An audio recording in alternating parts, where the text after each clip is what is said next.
Today, I am once again sitting behind a very special snare. This is maybe my first time coming in close contact with a Brady snare. Now, Brady is one of those companies and one of those snare brands out there that, for me, kind of sits in this upper echelon of not just boutique drum makers, but sort of have attained this legendary status. I would put Craviotto up there, Brady's up there.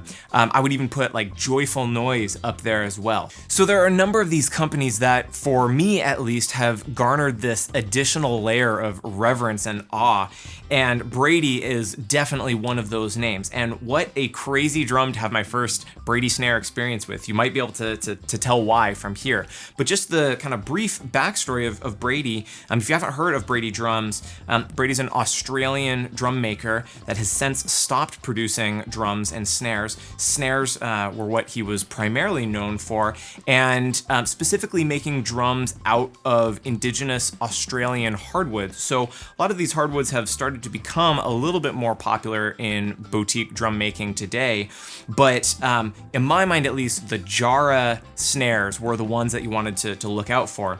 And my understanding is that Brady snares have been plied drums, block, or I believe stave shells, or solid shells. And actually, despite my obvious awe of Brady drums, that's kind of where my knowledge falters. So I would love it if any Brady fanatics out there can chime in with anything I'm gonna talk about with this snare or just Brady drums in general, and give us the lowdown, tell us more about the history of this company, about this builder, and about these drums. So this drum in particular, this one is made out of jarrah. So when I saw this come into the drum shop the other day, I thought, oh man, that's a Brady snare. And then I looked and saw that it was a Brady jarrah snare. I thought, oh man. And then I saw, which you might be able to see now because my sticks fit perfectly on the rim here, this is a 16, baby. This is a 6.5 by 16 inch Brady jarrah snare. Now, this is a plied shell. It's absolutely gorgeous. You can see the lacquered, I believe this is the natural jarrah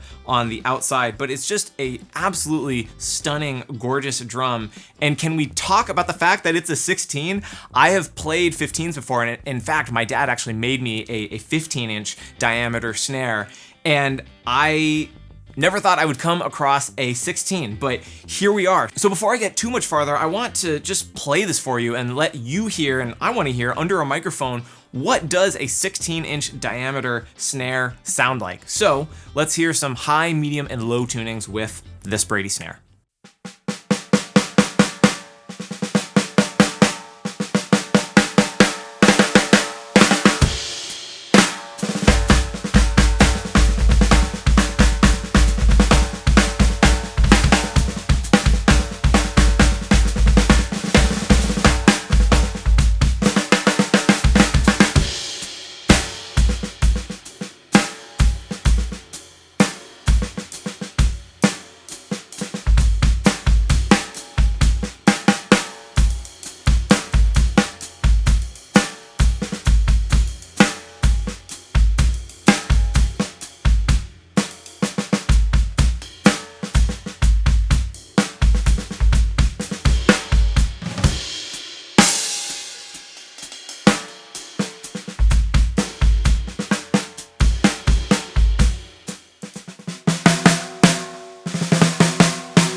So let me see if I can answer questions that you might have and just kind of give you my general impressions and experience playing this drum. First of all, your first question might be, can it fit nicely on a snare stand? And the answer is yes, on some snare stands. So this one has a very specific Ludwig stand that I'm using that it does fit well on, but if you want to put it on some normal snare stands, you might have to like perch it on top of the arms there. You might not actually be able to get it in the basket. You might also be wondering, is it weird to have a 16-inch drum in front of you? It's like your floor tom being in front of you instead of a snare. And I will say that yes, it looks and does feel kind of strange having this giant drum right in front of you, but I have, in the kind of half hour or so that I've been messing around with this thing, started to get used to it. But man, it is a lot of surface area. So if you were playing brushes, this could be a fantastic drum. That said, I will say that in the room, it didn't actually sound as different as I expected it to from a normal or a 14-inch snare. If you think about the difference in going from like a 14-inch tom to a 16-inch floor tom, in my mind, that's a big, big difference. Those are two very different drums.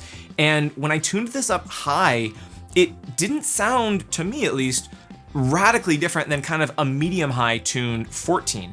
Now, when I went down to what's really a medium tuning here, that sounded like a low on a 14. So that kind of makes sense. And then the low on this definitely sounded amazing, but again, wasn't too dissimilar from a 14. So I think, I can't believe I'm about to say it, but I think this would be a shockingly versatile drum despite it being such an irregular size. But tell me what you think. I thought it sounded very much like a normal snare, maybe with just some extra bottom end to it. But what were you hearing? You might also be wondering about snare sensitivity, and I am finding the sensitivity out to the edge with buzz rolls, etc., to be fairly normal. Cross stick sound is a little bit wonky, so if cross stick is really, really important to you and you're shopping for this hyper specific drum, maybe you want to look elsewhere. But overall, just what a fun experience. And my hope with this video is to keep it relatively short and just kind of bring you along for the ride. Now, this is a drum that